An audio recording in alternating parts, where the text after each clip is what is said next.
Okay, good morning, everybody. Everyone here? It's a pleasure to open this OurCrowd panel to discuss this fascinating balancing act between the United States, China, and Israel. My name is Simon Weintraub, and I'm a corporate lawyer and partner at Yigal Arnon, one of Israel's oldest and most well-known law firms. I'm also the co-head of our firm's China practice. For me, the best way to start the story is to explain how I got involved in China in the first place. A few years back, starting around the beginning of 2015, I started to realize that on an average day, I would wake up in the morning and notice all of these strange scriptures in my inbox of things that I didn't understand, which was strange for me considering that I had a vibrant high-tech practice primarily centered around transactions related to Israel and Silicon Valley. And all of a sudden, I had clients that were negotiating investment transactions and contracts with huge internet companies like Baidu and Alibaba and others, and I had no prior experience in dealing with this. Turns out I was not the only person in the office encountering this phenomenon, and ultimately I teamed up with one of my partners, and we decided that we better come up with a China strategy. Timing was spot on, and around 2016, 2017, we hit a wave of China outbound investment activity into Israel, and we traveled regularly to China to meet colleagues and investors who focused on Israel. This strategy reaped rewards for us as we started to represent a new client base focused on Israeli innovation, and accumulated with us representing the underwriters in the first ever IPO of an Israeli company on the Hong Kong Stock Exchange, Sisra Medical. An interesting observation is that most of the transactions we've been dealt with to date involving Israel and China have revolved around the life sciences industry, particularly digital health. 2016 and 2017 were peak years as many Israeli companies were taking easy Chinese money. These deals were interesting because most of the investors we came across were more interested in obtaining strong commercial rights to market the products in China, as opposed to the actual investment, valuation, and deal terms. By 2017, we already started seeing a decline in China outbound investment activity into Israel, mostly on account of currency control restrictions from the Chinese government put in place to curb the rapid transfer of wealth from China to other countries around the world. These new regulations were felt in Israel and compounded as the trade war intensified between the Trump administration and China.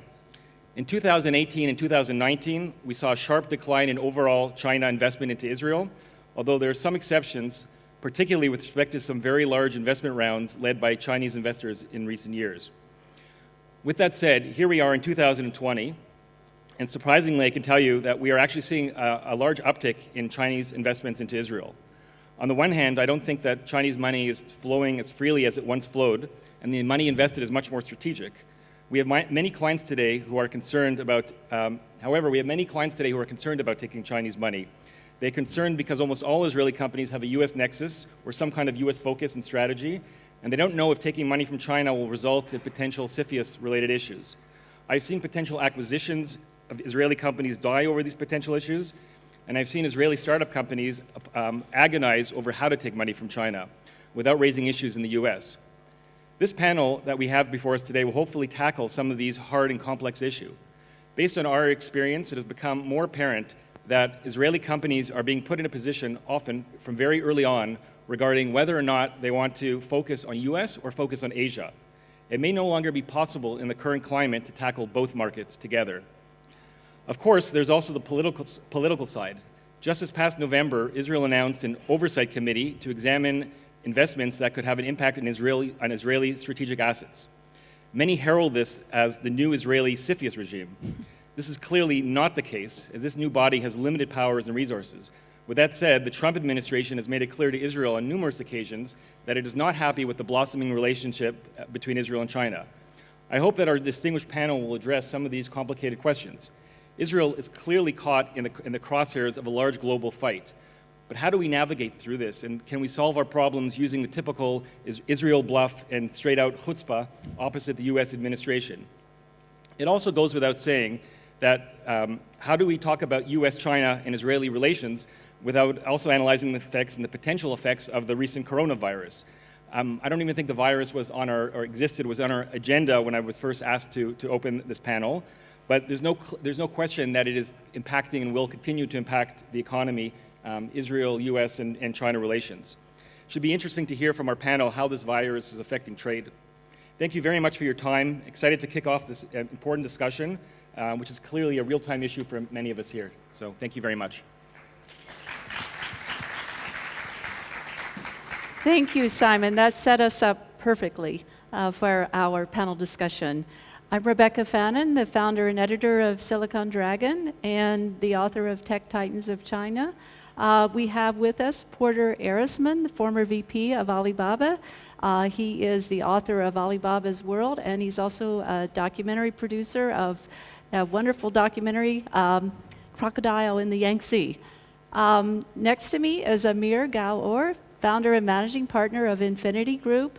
Infinity Group has set up this wonderful Innovation center here in Tel Aviv in Israel.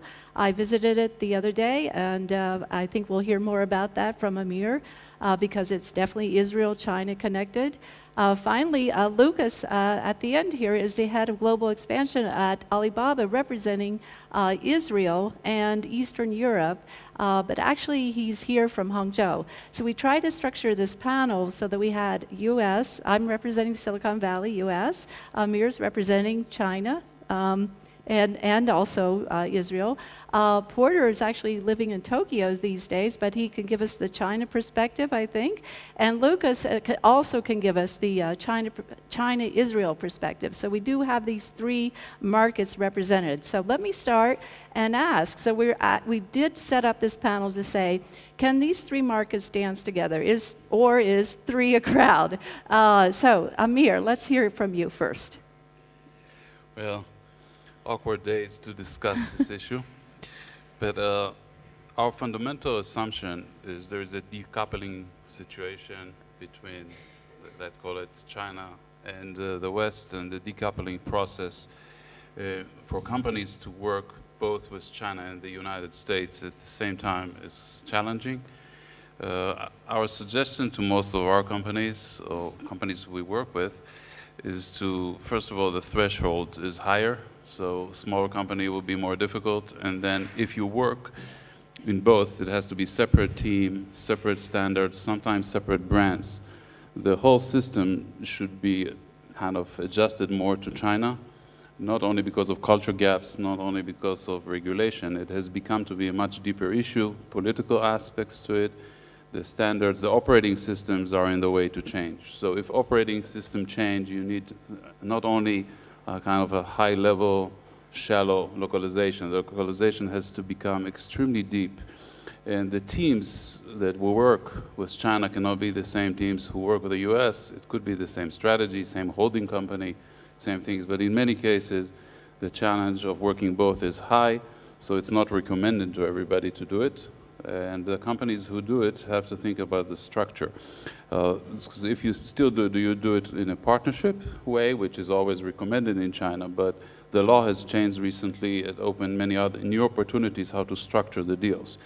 So taking old habits for China or things you read in the books, I think the best thing is the strategy of back to zero. Forget about what you were told about how to do business in China, how to structure a deal, and rethink everything. The recent trade war virus and changes is just accelerating the process that was there anyway. And you have to rethink how you structure deals, not only on the legal way, on the business incentives, on the team structure, the HR structure. I think the cost has been changing, the supply chain moved. Do you work Asia strategy, you work China strategy, and how you play both of them is also a question. So things has become to be complicated. At the same time, it's extremely interesting with full of opportunities. The biggest opportunities is, from my point of view, is the fact that most people run away from China now. A reason they run, different reasons. So less and less Israeli companies or foreign companies are focusing on China. That's an opportunity, actually, for the ones that would like to focus on China. It's not just another market. And the other reason I want to mention why China is so strategic to consider, especially to larger companies, because China is not China. China is going global. We have here global expansion. So when you're dealing with Chinese companies, you have to think a lot about China out, which means, I think most of you know that you're in Africa, you will deal with Chinese companies or Chinese people. You go to Eastern Europe, you go to the whole Belt and Road area. So you have to connect to some of the chains that China is connected to in order to do international business. So the thinking is not as China as a kind of a superpower that will impact many other markets. So everybody needs to learn, but rethink everything. That's a huge challenge, but could also be a big opportunity as well. So, Porter, your view on? Yeah, sure. Whoa, big voice there. Okay. So, yeah, I'll walk you through a little bit of my experience of what I witnessed over the years between the U.S. and China relationship and how it specifically affected the internet and tech, which is what I was involved in. So I was working back in Beijing in 1999, and that's right about when the internet boom came to China. And at that point, it was very unclear whether or not China would allow foreign investment in the internet, or even if China would allow a global internet to be also operating in China. The minister at that time came out with a ban on all foreign investment in the internet, and he announced that China was going to have a sort of intranet, which was going to just keep China's internet all to itself. Fortunately, at that time, it didn't end up happening. China felt that it was inevitable that they had to open the door to the internet, and the reason China did was to allow the economic benefits that the internet would bring to China, while at the same time they were obviously concerned about the political risks and changes it would bring to China. So from about 2000 until, well, about 2012, I look at that as a sort of a golden era where you could, foreign companies could invest in the China internet through a lot of complicated structures, but they could still do it. Chinese internet companies could invest in the U.S. And then, of course, something around 2012 changed, which was the leadership changed. And with the new leadership in China, which is more assertive, more aggressive, but also more insular, I actually think that the trend is, moving, to me, in the wrong direction, which is that China is sealing itself off from the world, and the U.S., with the Trump administration, is taking on China with both the trade issues, but also security issues. And so I do think we're at a point where in some industries it's fine to operate in both markets. For example, some things are politically neutral, like e-commerce. Buying and selling t-shirts online won't be that big of a deal unless there's a political message on the t-shirt. But other things, I know Israel is very good at security technologies and AI. Those things, Israeli companies are going to have to choose sides. And I think there you have to look at what are the underlying values of the market. I tend to think Israel is going to be more fitting into the Western values of a more liberal democracy as opposed to China, which is headed in a different direction. So I do think companies have to choose sides in sensitive areas, but other areas are politically neutral. They don't have to. So that's my view. That's my experience. Keep in mind, just so it's clear, I'm a former Alibaba employee. I have no employer now, so I say anything I want. Don't quote me as a current Alibaba guy, because I don't want to get anybody else in trouble who's representing their own company right now. But that's my view on the political situation. Yeah, thank you, Porter. Porter was one of the first employees of Alibaba, so he's seen a lot. Alibaba really spring from a startup to today, a tech titan. And Łukasz, from your perspective of Israel and China. Sure. Just a full disclosure, I know Rebecca mentioned I came from Hangzhou. I left almost a month ago, so we are fully safe in the room. We made clear we've all been out of China for more than 3 weeks. I've seen a couple of faces here like, oh my God, he came from China. No, I left a month ago. So. Yeah, we've cleared everyone up here. All of us have been out of China for more than at least a month, about a month, yes. So you're safe. Yes, we safe. About the Alibaba and what I can speak more is AliExpress, because that's the business unit I'm working for and I'm representing myself. We are living in a current situation when I think we as an AliExpress and Alibaba, we see we're getting crowded within our own countries. So we have our global dream, and we do see the space for I think Israelis and U.S. and everyone to go global with Alibaba, to go global with AliExpress. It's not just to China, but it's also, I'm talking here about the partnerships and cooperation we can establish on other markets where Alibaba has its presence. And in Israel is a great example, especially from my perspective, because we are a huge tech hub, AI hub. We do have here our big footprint through the Damo Academy, our R&D research place, which is here to also to innovate and to help to connect with the great Israeli companies and help them actually enter China or scale in China. And I personally, I don't see really a decision in front of the companies in Israel or in Europe. It's definitely different markets. It's a different climate. It's a different legal landscape, as we mentioned.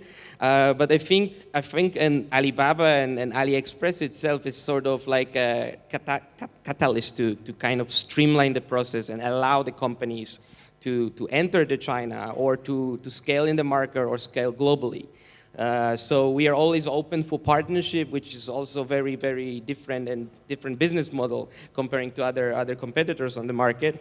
And we are always very open and flexible in terms of the cooperation. So I see a great opportunity, and I don't think Western world and Asian world is something we have to choose or decide where we're going to go. I would say, and especially for Israel that always have a great appetite for the business and the scale, we should go both direction and together grow in both markets. Okay, well, good. From a Silicon Valley perspective, I've seen the boom and the bust of venture capital and tech innovation. I was in Silicon Valley writing for Red Herring magazine during the dot-com boom and then the dot-com bust, when nothing was happening in Silicon Valley except people were on the golf course or sailing or something like this, flying around, taking piloting lessons. So I followed some of these venture capitalists to China early on. This is about 2001, and I have seen this boom come into China.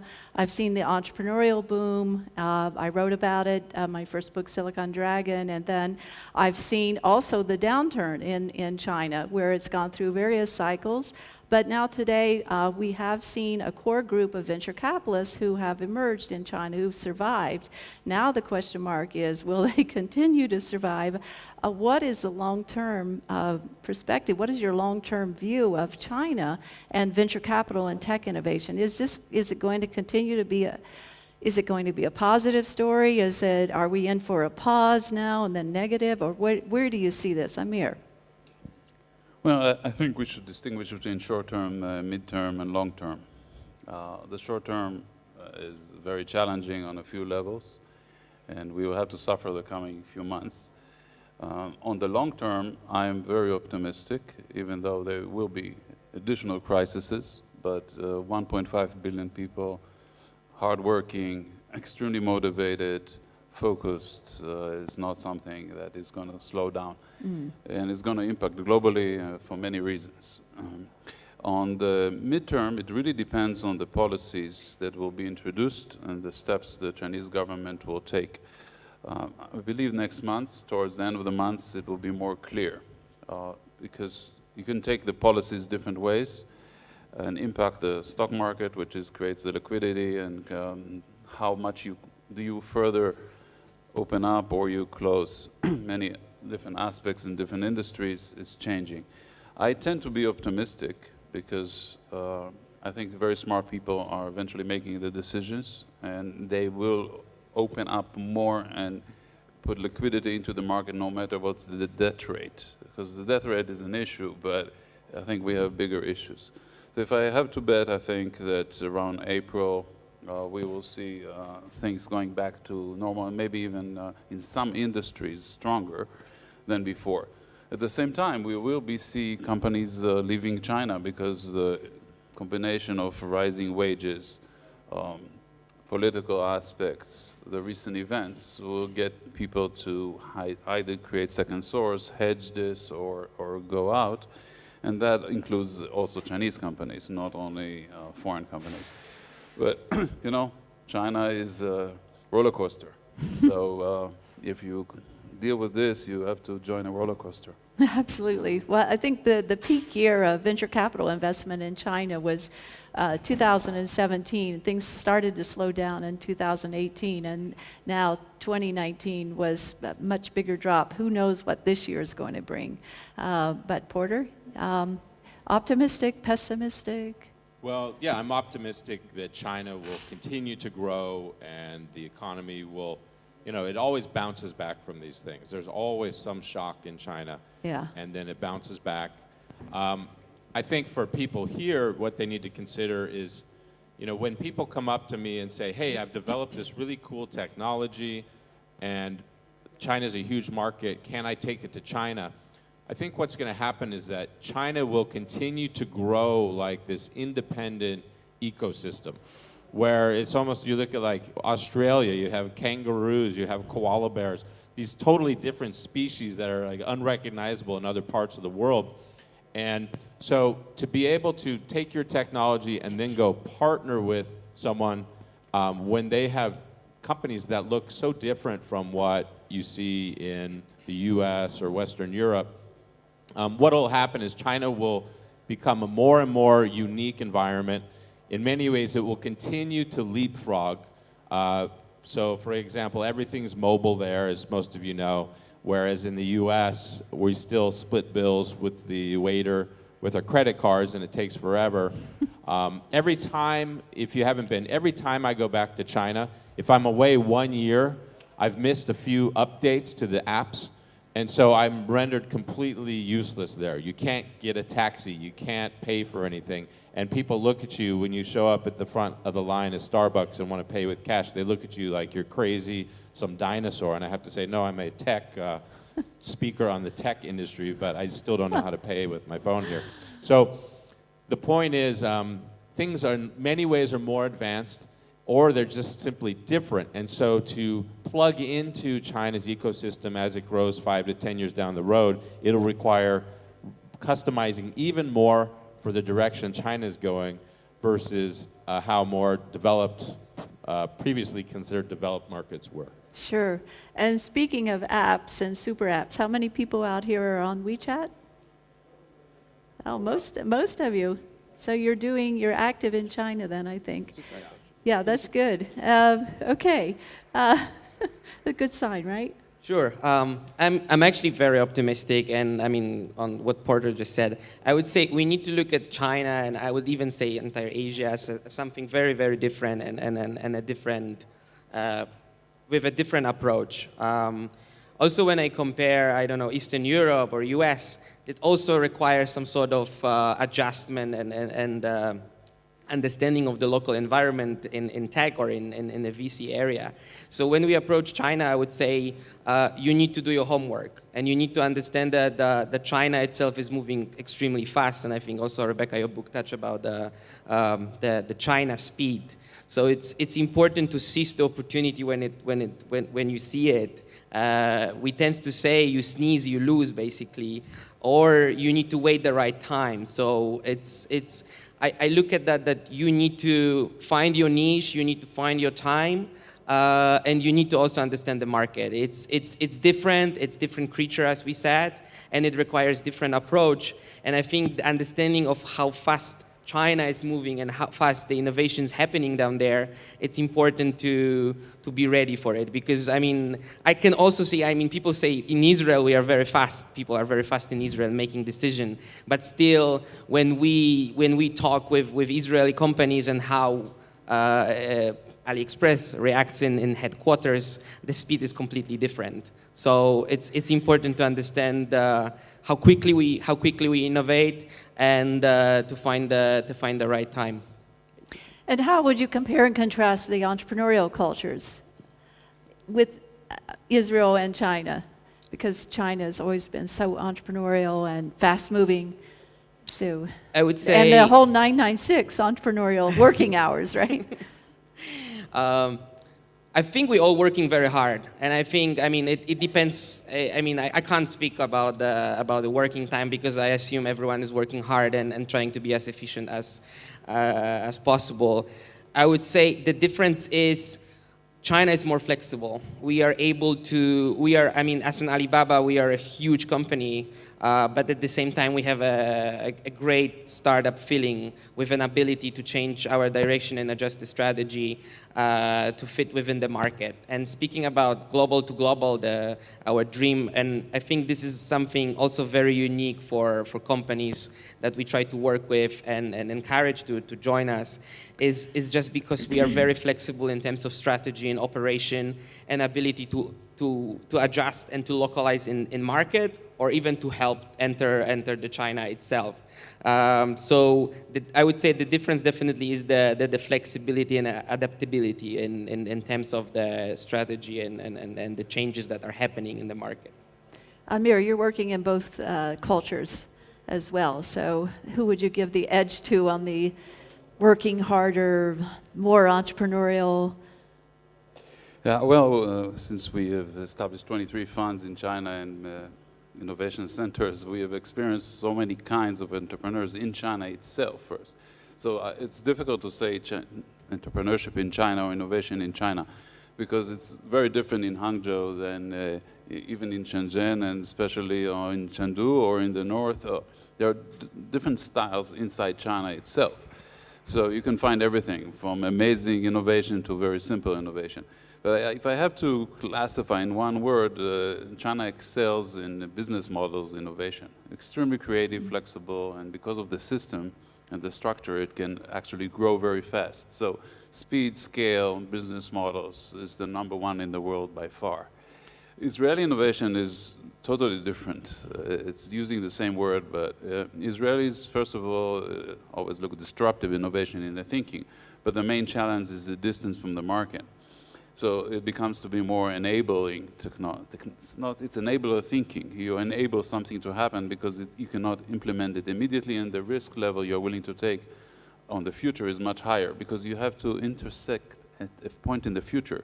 It's not something you can implement in your own market with an existing model. You're dependent on others. So it's the whole structure of our geography, where we are in the Middle East versus China, which is very centric, totally changes the thinking of the people. Working together is possible, but not with a full overlap.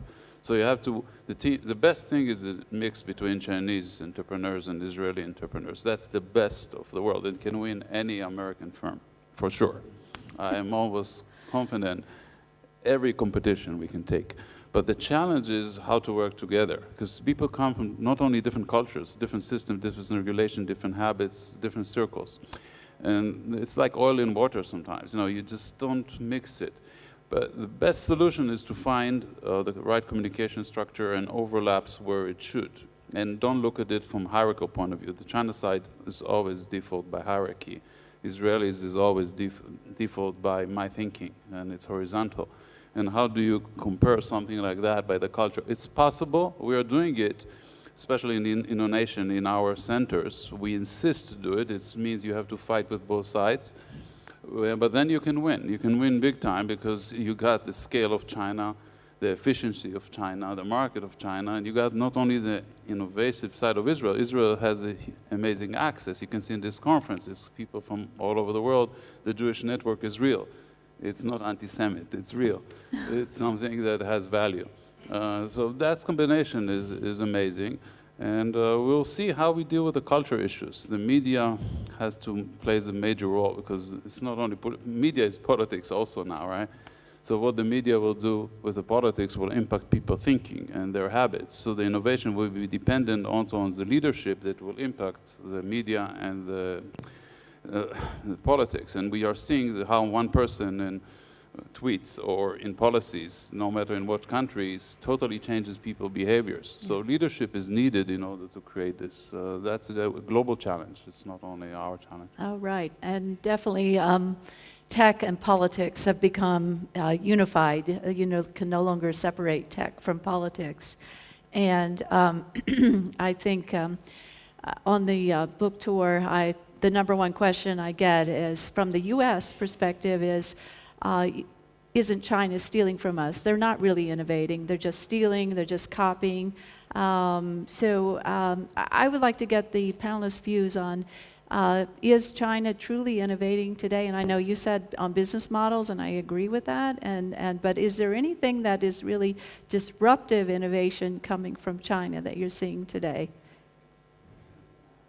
Yep. I'll go ahead with that. I mean, so I worked inside Alibaba for 8 years, and I was facing a lot of times Western journalists who are pretty open-minded, but they would still approach us with the mindset that, oh, Chinese companies are just sort of copying, you know, oh, this, they were saying, oh, you are the eBay of China, or the Baidu is the Google of China. And I heard time and time again, and I think, to be honest, there is a fair amount of prejudice with this, but from the US, people would say, well, China's great imitators, but they're not great innovators. And why would people say that? Well, it's just, in a way, maybe to pat themselves on the back and say, we still have that. China's educational system doesn't really support innovation. So I just made it, you know, after I left Alibaba and I wrote my book and made my documentary, one of the main reasons was to show that, yeah, in China, people are as innovative and even more innovative. I mean, innovation doesn't depend on a nationality, on a race and ethnicity, and that's a good thing. That was my point. And so when you could see that the power of 1.3 billion people was being unleashed and this innovation was coming out, I think that's a good thing. And the things that you've seen, I think everyone's pretty well aware of it, but when I was at Alibaba, we would always make the argument we're innovative and different. And I think people finally came to see that. But then the business models, for example, Mobike and then all the ride-sharing things, that was the first thing, I think, where Americans would touch these scooters and ride around town. A lot of them didn't realize that they were really experiencing a Chinese innovative business model as they used the ride-sharing. But that's the most tangible one that young people, I think, could understand, that here's one business idea that came from China, and I'm sure you're familiar with many, many more.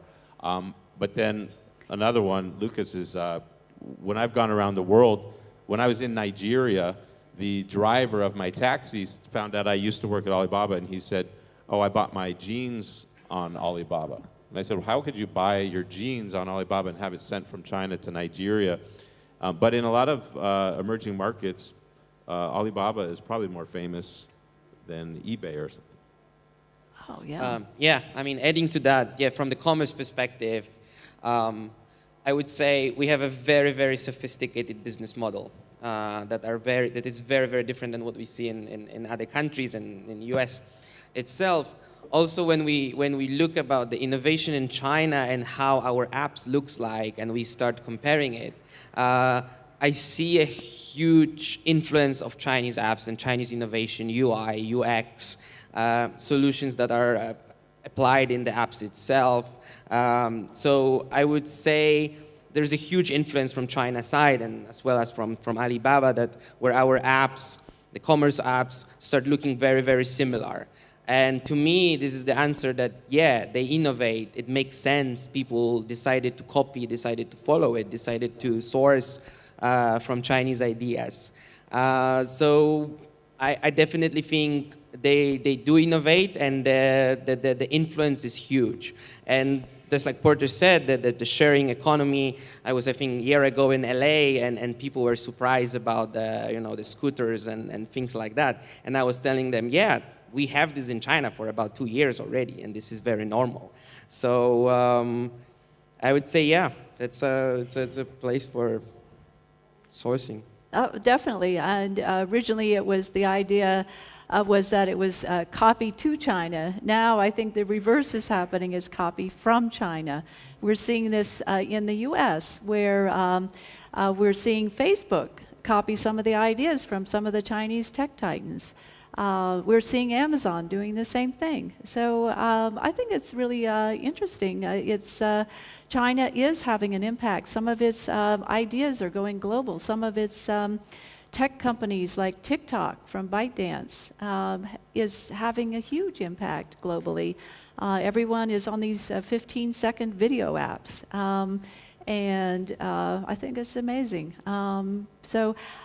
Anyhow, for the future, since we are talking U.S. and China here as well, and we are seeing this U.S.-China tech Cold War happening, now I think we've seen a shift from, definitely a shift from China to U.S. has definitely fallen off a cliff. But now we're seeing this money going elsewhere. So Southeast Asia, Israel. Amir, is this a trend that you see continuing? Is it a positive trend of this China capital going elsewhere? How is it going to impact global innovation? Well, first, for Israel specifically, it's a great opportunity, just because the U.S.'s door is being blocked even on the students' level. It's not only on the research level, on the standards, on the telecommunication. It's really blocked. So there will be more and more opportunities for Israeli institutions, for Israeli talents, for the Israeli high-tech industry in certain areas. But recently, the Israeli government has withdrawn some of its efforts towards China, influenced by the U.S. On different fronts. And that has to be carefully managed. Showing goodwill is a culture issue. And I think at least we just donated 500,000 pieces of masks and suits to China, and we are opening a medical knowledge sharing by doctors, from 100 doctors from Israel to China, in order to actually go into the space where the government neglected it. Blocking the borders is understandable, but the way to do things and to keep the feeling aspect of it, I just hope the Israel people and the Israel government will understand it's not all about black and white. Things have to be colored in the right way, communicate in the right way. We had two major crises between Israel and China about the Falcon and the unmanned planes in the past. They were not communicated correctly and created misunderstandings for years and a hold of trade. And in China specifically, when there is something sensitive, you can see what happens with Korea, with Japan, or Taiwan. There's always issues. We have to be smart about this. From copying from China out, I think, yes, there are areas where we can learn from China and we can actually localize to the West or to Israel. Having said that, in China still we are talking about more the app level or the business model levels rather than the deep technology. On the deep technology, Israel has an edge, the US has an edge, and it will take a long time. So it's not that we should look at things black and white, depends on what level of deep technologies, and go to the details. And the biggest challenge will be the business models to work with China, okay? Because sometimes the innovation in China it's a G innovation. It's led by the government. You open new policies, you create regulations, you direct people to a certain area, the innovation will rise. You have to keep in mind when you create a business model, what's the government role in that specific venture you're doing, where the policy is going. It's not only tech. And then you have to know how to build the agreement with stages. For example, we developed recently for a medical company what's called a dynamic JV model. We have 26 business models that we use, and the new one we added recently is dynamic JV, which means the sliding between majority and minority according to things that happen. That actually enables both sides to respect each other and change over time, because the question is always about control. Trust is the leading factor, and who controls? The play between trust and control is what creates a lot of conflicts and misunderstanding on top of the culture. And you can play with that, with how to deal with control by creating a trust environment and then do it as dynamic change rather than a fixed one. That's just an example out of our 26 business models, that how to work with China. When we created an algorithm about it that will be issued probably in 2 weeks on the internet, on the kind of the mini apps on WeChat. And that you can test yourself which kind of model you need to do and what's the qualification. So it's more deep than we think. Yeah, okay. Very interesting, the dynamic model. And so with Alibaba, Alibaba's investments into Israel and Southeast Asia, how are those being structured? Are those mostly majority deals, acquisitions? And how does Alibaba manage those relationships? For instance, Lazada in Southeast Asia. Well, I can't speak for Lazada itself, but I would say Alibaba's approach is always coming with an open mind. So whatever investment we are doing or partnership, it's always about what will be win and win for the both parties. And deals are mainly tailored for the certain project that we are doing.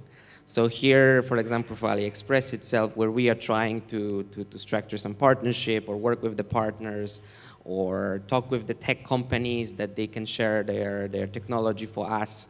It really depends what's the appetite on both sides. And we always try to come with an open mind and discuss and see where we can have our common goals and how can we achieve the success together. Okay.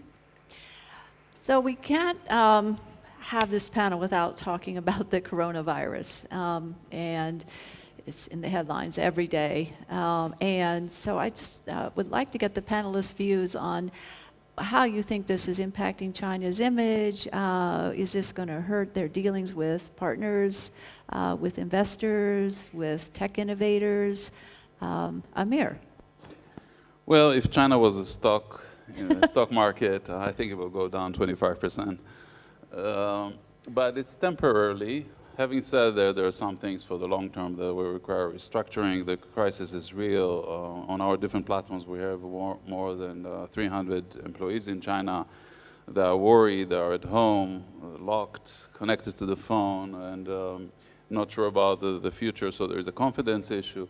It's not something that you can say it's just a little beep. It's a big beep. This virus, my personal opinion, and again, nothing substantial, I think will go off the headlines next month, and the system will go back to semi-normal in April. I think it's overblown by the media, some of it because of political reasons, some of it because the media is always like to go to extreme and have headlines. The panic in Israel is on the verge of crazy. There are racism kind of underlying movements there. So it's good to talk about it. We can all have something to discuss, which looks like a panic.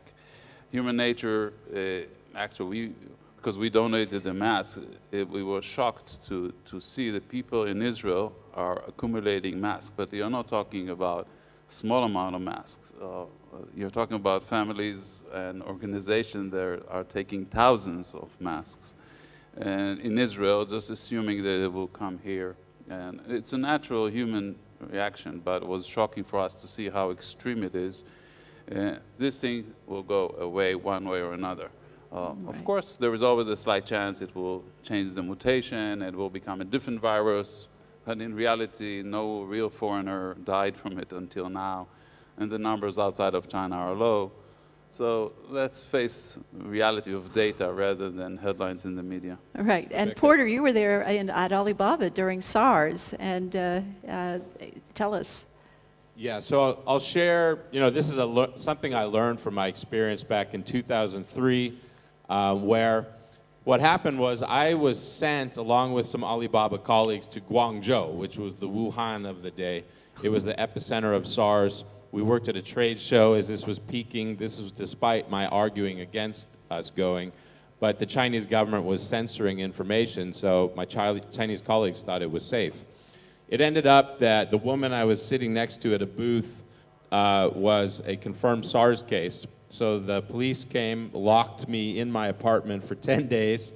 It was very frightening, not knowing, is this how I was going to end my time when my family couldn't even see me. They were very nice to me. They delivered whatever food I wanted. And also, 400 employees for Alibaba in the headquarters, we were all locked in our apartments. And the interesting thing I learned, and this is, I know we're almost out of time, it's a cliche that people say at conferences like this all the time, but it's so true, I'm going to say it again. You know, the Chinese word for crisis is danger and opportunity. And the thing I learned from Jack Ma in this crisis was rather than panic, he kept calm. And this is what entrepreneurs, investors should do. Rather than panic, he kept calm and said, what's the opportunity here? And we realized that if we could use the internet and e-commerce as a way for people to meet online and do business, that we could actually grow and accelerate the adoption of e-commerce. And what happened was our colleague got luckily out of the hospital safely. We were all fine. And we saw e-commerce grow and take off. Whereas it might have destroyed other companies, we might have fallen apart, we saw it as an opportunity to help out but also grow e-commerce, and that was a key inflection point in the growth of e-commerce. So rather than panicking about everything, it's important to take a breath, think calmly, and focus on what's the opportunity here. In this case, I'm spending more time with my family because I can't go to China and do work as easily, so I'll just spend more time with my young family. Right. And Łukasz, I think you're spending more time in Israel right now too, right? That's true, yeah. I would say, yeah, that's an opportunity. It's also, we can see it was the biggest work from home project right now in China, when basically entire countries start working remotely just to you know, obey the local rules. So I mean, I would say it's definitely opportunity and time to, you know, find other ideas or areas to innovate. And what I can see, everyone was normally operating. Here we, as an AliExpress and Alibaba, we are normally working in the different conditions, but we don't see much of the disruption of the business. So I think that's what's very important, and that was the huge test for us. But there was not really any big impact in terms of our operation or work. Okay, thank you all. I think that let's end on that high note and give them a round of applause. Łukasz, Porter, and Amir, thank you for listening.